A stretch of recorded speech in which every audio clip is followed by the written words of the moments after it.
Hi అండి. Welcome back to my channel. నేను మీ కృష్ణవేణి. ఎలా ఉన్నారు అందరూ? నేనైతే చాలా బాగున్నాను. మీరు కూడా బాగున్నారు అనుకుంటున్నా.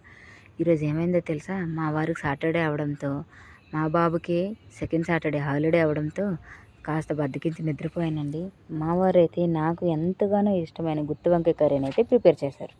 నేను కాస్త బద్ధకించి నిద్రపోవడం వల్ల ఎంత పని అయిందో తెలుసా? మా వారు వంట చేస్తుంటే మా సిస్టర్ అయితే అక్కకి సర్ప్రైజ్ చేద్దాం బావా అని ఈ వీడియోనైతే షూట్ చేసింది. తన పేరు పావని అండి. అర్థం చేసుకునే భర్త దొరకడం ఒక అదృష్టమే కదండి. అందులో నేను ఒక అదృష్టవంతురాలనేనండి. అదృష్టవంతురాలని ఎందుకంటున్నా తెలుసా అండి? ఆయనకి ఎంత కోపం ఉన్నా, బయట నుండి వచ్చేసరికి ఎంత స్ట్రెస్ ఉన్నా మా మీద, నా మీద, మా పిల్లల మీద అస్సలు చూపియరండి. చాలా ప్రేమగా కేరింగ్గా చూసుకుంటారు.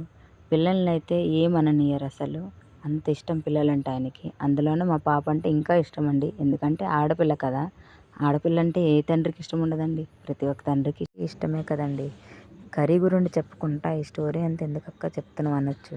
ఈ స్టోరీ మీతో షేర్ చేసుకోవాలనిపించింది అందుకని. ఈ వీడియో చూసింది ఒక అబ్బాయి అయితే మాత్రం మీ భార్యకి హెల్ప్ చేయడంలో అసలు తప్పే లేదండి. ఎందుకంటే తన పిల్లల్ని చూసుకోవాలి, మిమ్మల్ని చూసుకోవాలి కాబట్టి ఇలాంటి హాలిడేస్ అప్పుడే కదండి తనకు కొంచెం రెస్ట్ దొరుకుతుంది.